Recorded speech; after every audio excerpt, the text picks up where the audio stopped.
You want a Winnie underwear update? I will just say the toiletries that I bought to get me through one night came in handy the night later. Were you going back to back to back with some britches? No, I stopped at home. I was at home for 6 hours. Anyway, my point is I didn't see chapter and verse of every game. However, I did watch a lot of the Nuggets Clippers game, which was as tight as I expected it to be, went to overtime, and was the full Russell Westbrook experience. There was a lot of was. Russ in all senses of the phrase.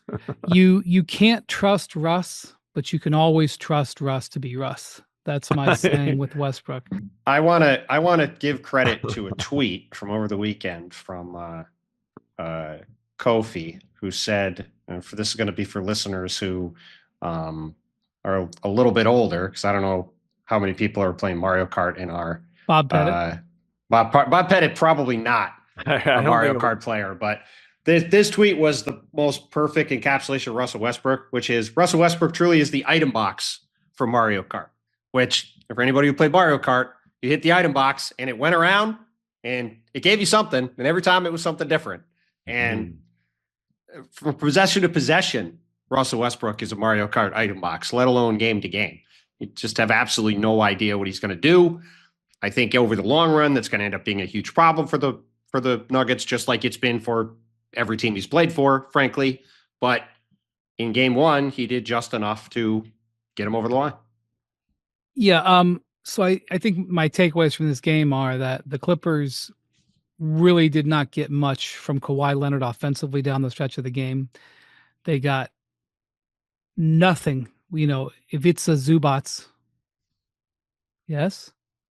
Yeah, Avita's, it was pretty good, I think. Okay. Yeah. For all the accolades that he was all over the ballot for, he was named a finalist for most improved today. He'll probably be on a good chance to be on the all defensive teams. He was not a factor in this game going down the stretch. They just weirdly went away from him. Yeah, I thought that was the craziest thing. He had a hell of a dominating game. the game. Yeah, he had a hell of a game, and then it was there was in the fourth quarter, in overtime, it was just they kept running all these pick and rolls for other guys, and he just was standing in the corner. It was really fine. Weird. That's fine, but the Nuggets got all the loose balls. There was a bunch. I think he got one. They got rebound those in part. They got those in part because he was out on the perimeter, and Russell Westbrook and Aaron Gordon were flying in there against smaller guys and getting the ball.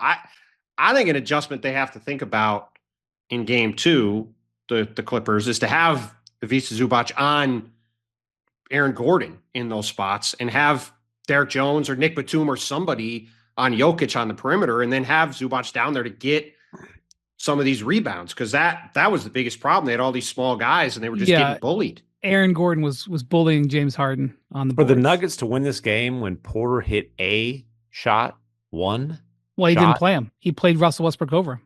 Okay, well, he played 26 minutes and hit a shot. Well, right, I know, but down for the Nuggets to win when Porter's a complete non-factor like that, that was a tough loss for the road team to play that well in that game and have it, come down to it and not get a win. And it's especially in a series that's this tight. Clippers obviously still have a great chance to win the series. They're a really good team, but that one really hurts to be on the road, to be that close and not get it done. But down the stretch, Russ is making stuff happen. He's grabbing offensive rebounds. He's getting loose balls. The guy was 5 of 17. It wasn't the most efficient performance in the world. He also tried to replicate the Minnesota game all over again with another completely insane shot. He did. Less than 10 seconds to go. And somehow Aaron Gordon just had it ricochet to him. It's like, God, what are you doing, man? You know who I was chatting with a little bit today in OKC at the arena? Barry Trammell. He's at the Tulsa World. Not at the Oklahoma anymore, but legendary Oklahoman columnist. Yeah, friend of the pod. Oklahoma columnist. And the guy who Russ would next question every single time, I said, "Hey, man, you might see your boy Russ next round." And he's ready. He's ready. He's an old pro. He ain't scared. He sure is not. James Harden had some really big plays offensively down the stretch of this game, but he was the only Clipper who was really making the clutch plays. They had several really rough turnovers. Kawhi had several of them as well. I mean, Harden had a couple Kawhi had turnovers. 7 in the game. I'm telling you. You never Yeah. see Kawhi have 7 turnovers. But a couple of them were just really inexcusable. Yeah. Well, and they wasted a big time Harden performance. Harden had 32 and 11 with only 2 turnovers. Like, dude, if Harden put up those numbers, you've got to pull out that win.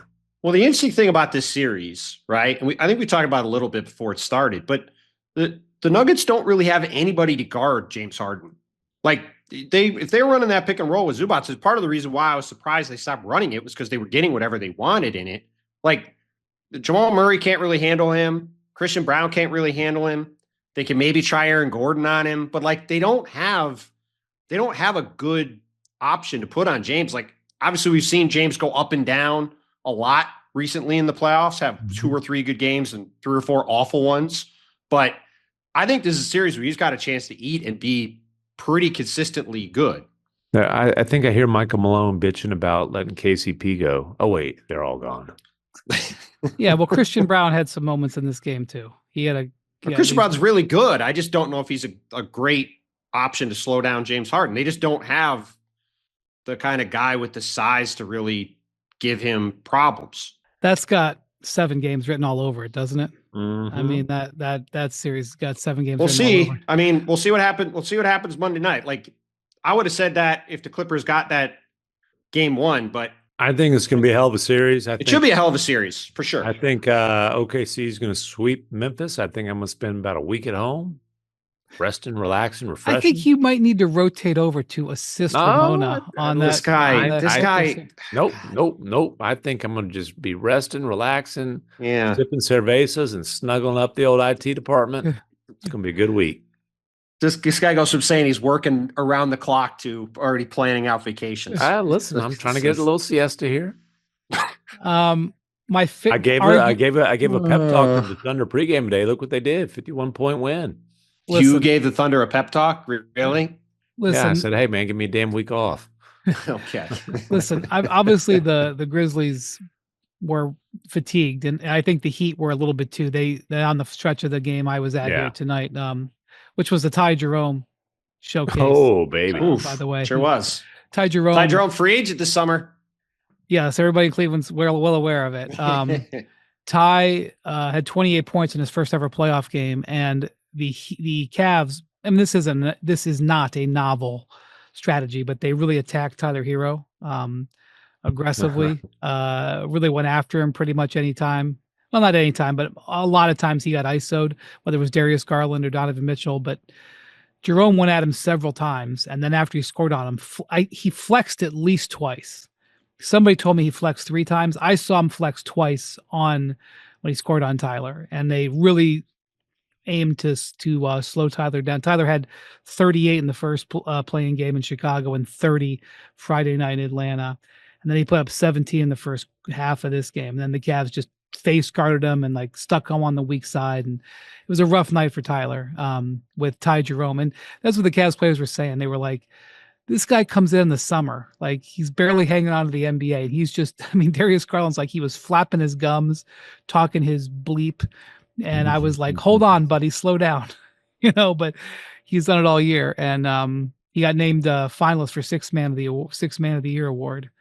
By the way, Evan Mobley, who was on the pod last week, Bam Adebayo was really trying to go at him today, but Evan saw him after the game, and he said he enjoyed his time on the pod. And some of the people who are doing polling, not like to the Bontemps standard, but there's some polling being done that shows that Evan's in decent shape based on some people. Well, I tell you what, there's some anger here in the Plains. Lou Dort, not a finalist. I've heard from good sources. 6 foot.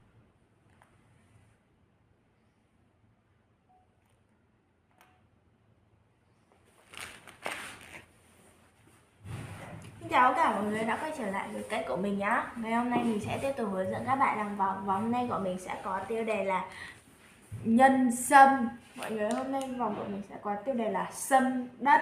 Bây giờ mình bắt đầu làm nhé.